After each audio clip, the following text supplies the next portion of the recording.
Breaking news ఎన్నికల వేళ చంద్రబాబుకు బిగ్ షాక్. టీడీపీని వీడబోతున్నారు మహాసేన రాజేష్.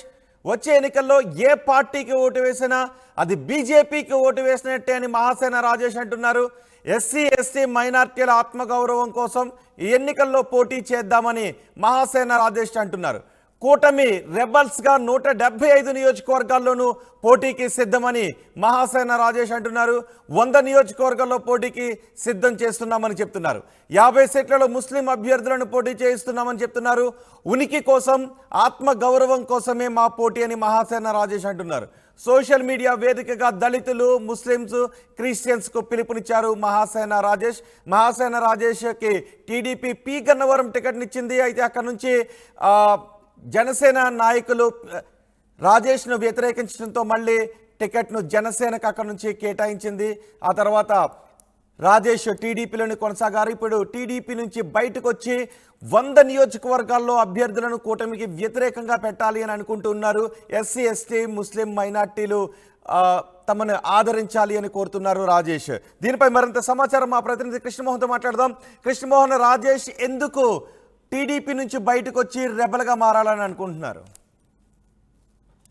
రోహిత్, చాలా ఆసక్తికరమైన అంశంగా అయితే ఈ వ్యవహారాన్ని చూడాలి మనం. ఎందుకంటే బేసిక్ గా నిన్న మొన్నటి వరకు కూడా వైసీపీని వ్యతిరేకిస్తూ టీడీపీలో ఒక స్పీడ్ గా యువనేతగా ఎదిగారు. తర్వాత టికెట్ అతనికి కన్ఫర్మ్ చేశారు. కానీ అక్కడ స్థానిక పరిస్థితులు, లోకల్ గా ఉన్న కొన్ని ఇష్యూస్ నేపథ్యంలో అతనికి టికెట్ దక్కలేదు. ఆ టికెట్ దక్కలేని పరిస్థితుల్లో ఆయన చాలా వరకు మౌనంగానే ఉంటూ వచ్చారు. తర్వాత నేను పార్టీకి అనుబంధంగానే ఉంటాను, నాకు చంద్రబాబు గారు కలిశారు, చంద్రబాబు నాకు సరైన హామీ ఇచ్చారని చెప్తూ వచ్చారు ఇంతకాలం. అయితే రాత్రి సోషల్ మీడియాలో తన సొంత ఎఫ్బీలో ఒక బ్రేకింగ్ న్యూస్ లాంటిది ఆయన చెప్తూ, నేను పార్టీ నుంచి బయటకు వచ్చి, అయితే ఈ పార్టీ నుంచి బయటకు వచ్చేటప్పుడు నన్ను ఇంత దూరం తీసుకుని వచ్చిన చంద్రబాబుకి పూర్తిగా కూడా క్షమాపణలు చెప్పి నేను బయటికి రావాలని అనుకుంటున్నాను.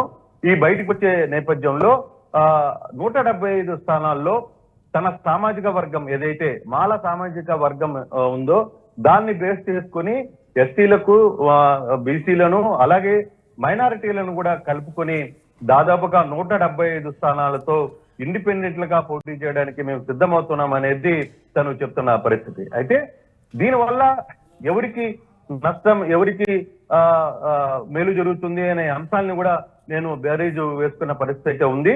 కొంత కూటమికి నష్టం జరిగినా, లేదు వైసీపీకి కూడా దీనివల్ల కొంత నష్టం జరిగినా, మేము మాత్రం ఆత్మ గౌరవ నినాదం పేరు మీద మేము బయటికి రావాలనేది కోరుకుంటున్నాం. అందుకే ఈ నిర్ణయానికి ముందుకు వచ్చామని చెప్పి రాజేష్ తన ఫేస్బుక్ ద్వారా వేదికను ఆయన జారీ చేశారు. అయితే ఒకటి ఇక్కడ ఇంట్రెస్టింగ్ థింగ్ ఏంటంటే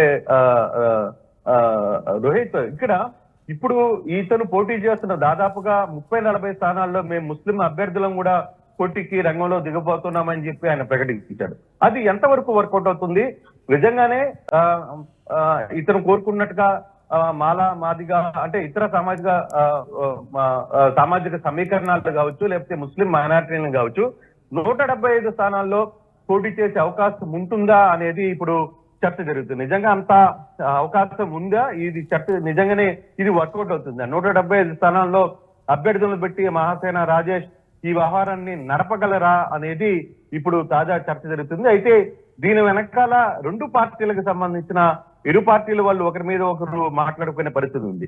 ఇది చంద్రబాబు ఉద్దేశపూర్వకంగానే మహారాజేష్ ని జనసేన అంటే రాజేష్ ని తెర మీదకి బయటికి తెచ్చి మాల సామాజిక వర్గంలో, ఎస్సీ ఎస్టీ సామాజిక వర్గాల్లో ఓట్ల శాతాన్ని దెబ్బతీసి టీడీపీకి, వైసీపీకి నష్టం చేకూర్చాలని ఒక ప్రయత్నం చేస్తున్నారని ఒక వాదన ఉంటే, వైసీపీ వాళ్ళు ఏం చెప్తున్నారంటే ఇది అంటే వైసీపీ కోవట్టుగా రాజేష్ మారాడు అనేది తెలుగుదేశానికి సంబంధించిన కొంతమంది నేతలు చెప్తున్నారు. అయితే రాజేష్ మాత్రం చాలా క్లియర్ గా ఈ వ్యవహారాన్ని చెప్తున్నారు.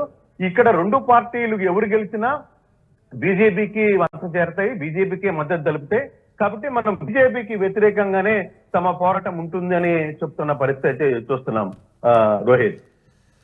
రైట్ కృష్ణమోహన్, ఎన్నికల సమయంలో చంద్రబాబుకు బిగ్ షాక్ గానే చెప్పుకుంటున్నారు. టీడీపీని మహాసేన రాజేష్ వీడబోతున్నారు. వచ్చే ఎన్నికల్లో ఏ పార్టీకి ఓటు వేసినా బీజేపీకి ఓటు వేసినట్టే అని మహాసేన రాజేష్ చెప్తున్నారు. అటు వైసీపీకి ఓటు వేసినా, ఇటు కూటమికి టీడీపీకి ఓటు వేసినా అది బీజేపీకి వేసినట్టు అని చెప్తున్నారు. ఎస్సీ ఎస్టీ మైనార్టీల ఆత్మగౌరవం కోసం ఎన్నికల్లో పోటీ చేద్దామని మహాసేన రాజేష్ పిలుపునిచ్చారు. రెబల్స్ కూటమిగా 175 నియోజకవర్గాల్లో పోటీకి సిద్ధమని చెప్తున్నారు. 100 నియోజకవర్గాల్లో పోటీకి అభ్యర్థులను పెట్టబోతున్నాము, రెడీగా ఉన్నారని చెప్తున్నారు. 50 సీట్లలో ముస్లిం అభ్యర్థులను పోటీ చేయిస్తున్నామని చెప్తున్నారు. ఉనికి కోసం, ఆత్మ గౌరవం కోసమే మా పోటీ అని మహాసేన రాజేష్ అంటున్నారు. సోషల్ మీడియా వేదికగా దళితులు, ముస్లిమ్స్, క్రిస్టియన్స్కు మహాసేన రాజేష్ పిలుపునిచ్చారు.